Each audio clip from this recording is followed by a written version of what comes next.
Sometimes God uses the wrong things from our perspective to accomplish his purpose in our life. Sometimes God uses something that we would never see coming, or someone that we would never see coming, to help us or to instruct us or to challenge us or to grow us. So watch the left hand. I went out and took this boxing lesson the other day, and I don't know if I'm going to go back because I got these injured shoulders, these 43-year-old man injuries. So I got to weigh the cost benefit of going out there and doing this MMA at this stage of my life. But when he was teaching me the boxing stuff, he said, "I'm glad you know your stance, because one time a guy showed me that because I'm right-handed, I don't lead with my right foot. That the leg that my power comes from, boom, my right hand, I'm going to pivot off that leg." So I don't want to stand up right now and demonstrate this because I might scare you. But your left leg leads, right? And then you pivot from the hip to get the power from the right hand. So I'm leading with the leg that's not on my strong side, so the power can come from the back.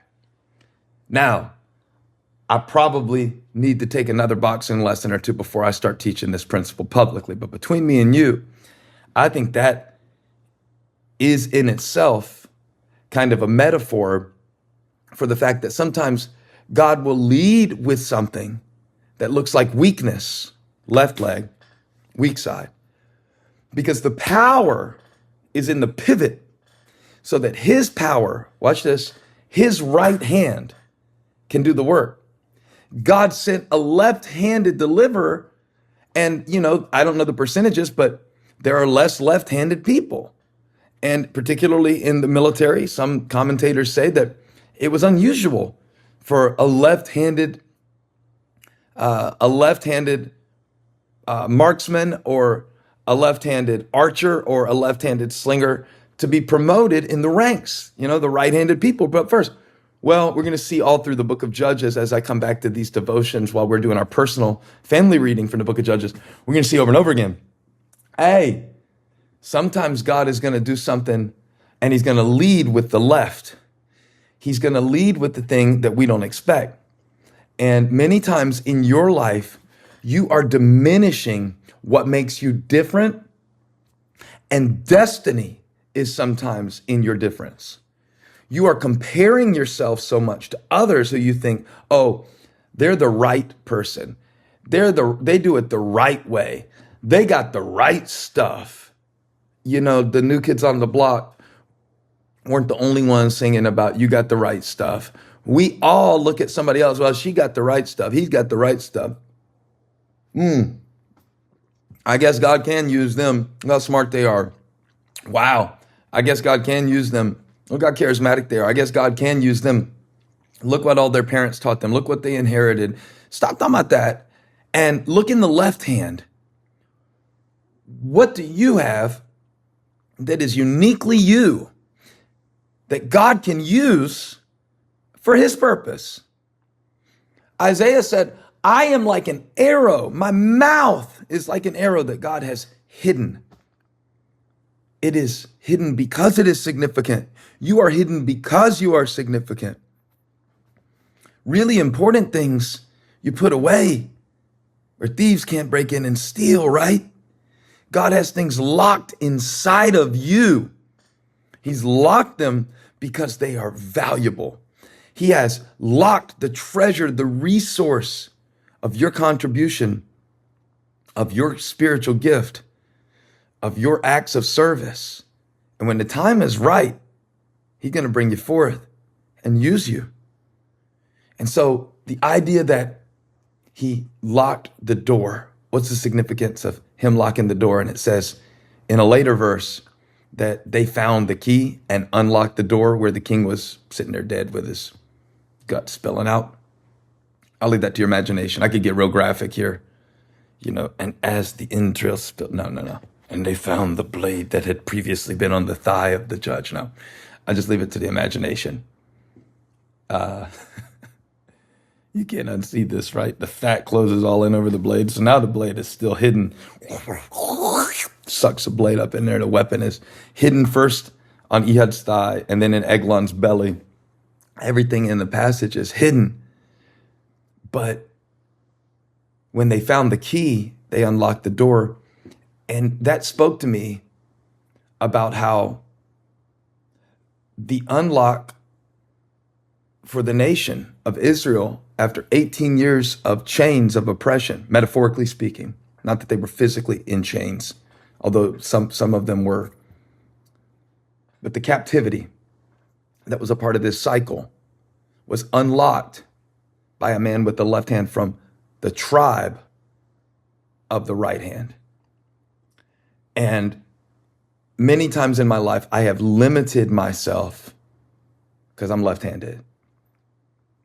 Again, just to be clear, in case this video is ever made public or in case I send it to a friend who is left-handed and you are offended, and you send me an article on 7 reasons that left-handed people are more likely to go to Harvard, be the president, and win an Oscar, and send me all the geniuses that were left-handed and talk about, well, ambidextrous and boom, boom, boom, boom, boom. No, I don't really.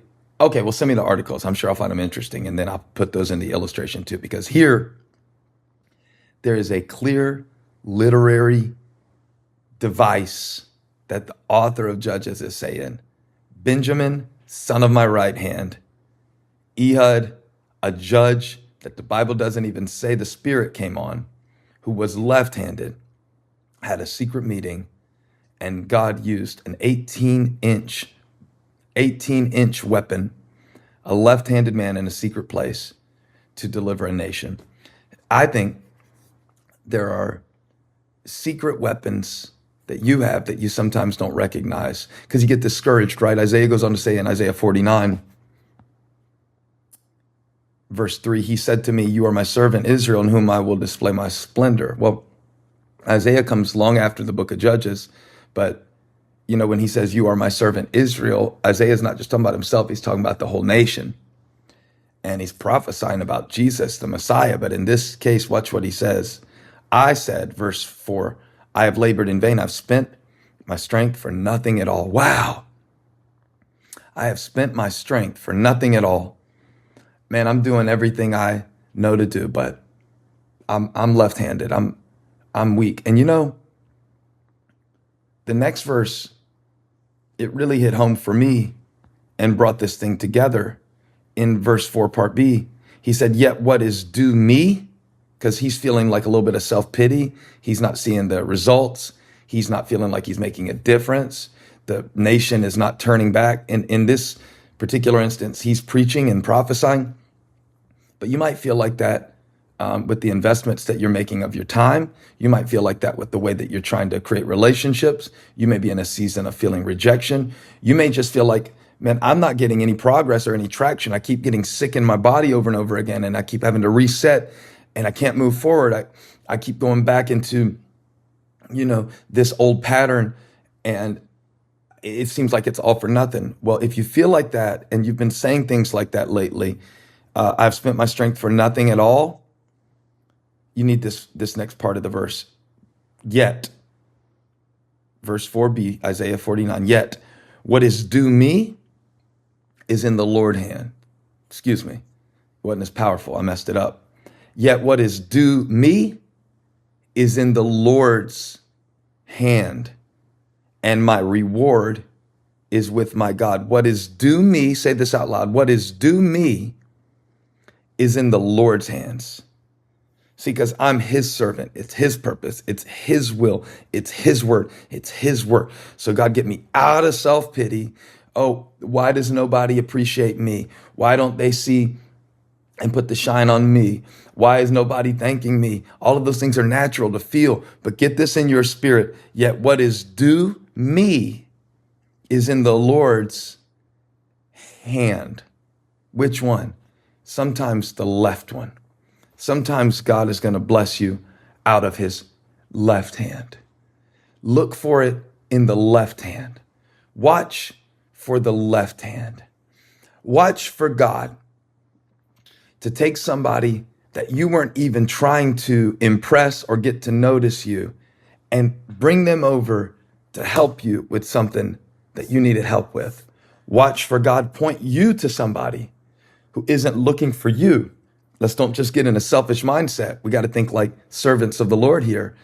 And watch for God to say, I want you to be the left hand in this situation. I want you to offer to do that for them. I want you to make a difference in this situation. And nobody's expecting you, and you need to blow a trumpet. In fact, do it in secret. Don't even blow the trumpet about it. Don't announce it. Oh, I'm coming to help. Just be that left-handed, that sneaky secret weapon that God can use. Don't have to preface things when you encourage people. I want to encourage you today. Just slip a little encouragement in. Boom. Do it so much that they don't even know it was you. They just get it like it was from God, or they think they thought of it. One of my favorite things people tell me after I preach is, I loved when you said blank, blank, blank, and I didn't say any of that. Because I feel like I got them tapped into the Holy Spirit, and the Spirit said that, and the Spirit is way smarter than Pastor Stephen. So we did our job, Lord. Boom. You got him with the left hand. Boom. Got him with the left hand. Boy, that sneaky jab. That's that jab right there. That's God coming in to do a work in your life through the left hand. Watch for the left hand. The unlock is in the left hand. How many times did I think that I wasn't going to be a good songwriter for worship music because of my vocal limitations? Oh, man, I can't sing like that guy or that person. I don't even know all the music theory. And maybe I should have studied more and learned the music theory. Maybe I could have. Maybe I could have. I'm sure I could have. I know I could have. I could have paid more attention to those lessons. I got a book somewhere around here where the lessons are sitting in a notebook. I'll find it.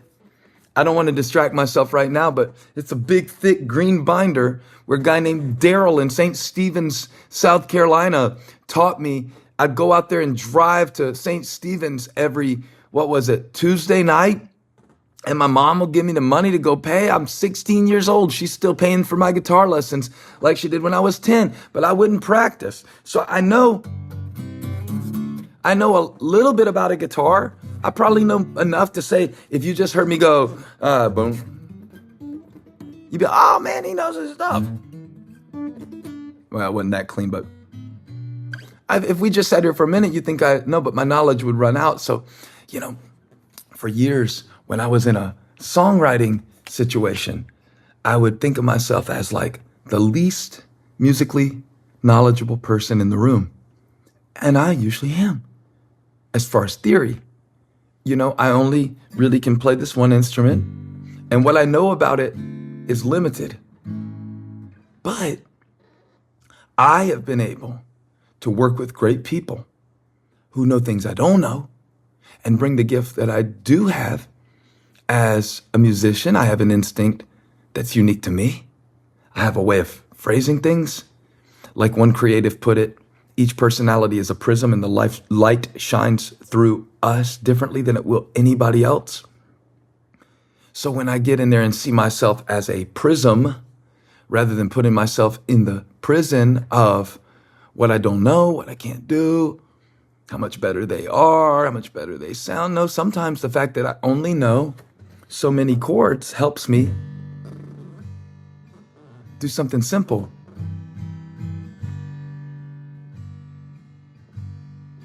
That's the chords to a song called Graves into Gardens.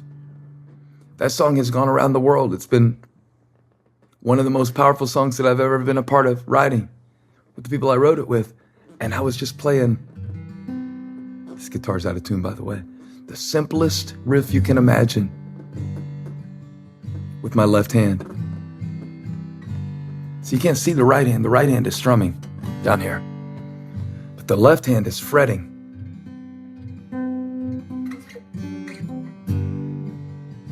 Just that sus chord. Set the tone for you turn mourning to dancing. You give beauty for ashes. You turn shame into glory. You use left-handed people. Now I'm right-handed, but my left hand is fretting. your left hand has a job too. In your weakness, he is made strong. So look for the unlock in the left hand. Offer not only your strengths to God, which are awesome. Isaiah said, I spent my strength in vain. But the Lord said, I have hidden certain gifts in weaknesses. Not as an excuse not to practice your guitar, just to realize that your limitations sometimes are what God uses to unlock his power. You can see this over and over again in scripture, can't you? You can see God using an apparent limitation to unlock a miracle, to unlock a collaboration, to unlock a blessing, to unlock a healing. To the crippled man with the crippled hand, he said, stretch out your hand. That's a limitation. If your hand is shriveled and you can't stretch it out, and I really don't know which hand it was that was shriveled. I don't know if the Bible says or not. I haven't looked at that passage in a few months, but I think it's relevant to our discussion today. To look for the blessings in the left hand. Son of my right hand, that means blessing. But sometimes God blesses you on the left hand. And sometimes we're caught up on people who have left us. Sometimes we're caught up on things that have left us, that we don't see what God has for us in our lives. Hey, thank you for watching. Make sure you subscribe to this channel so you don't miss a single video or live stream, and share this video with a friend. And don't forget, you can join me live every Sunday. Thanks again for watching.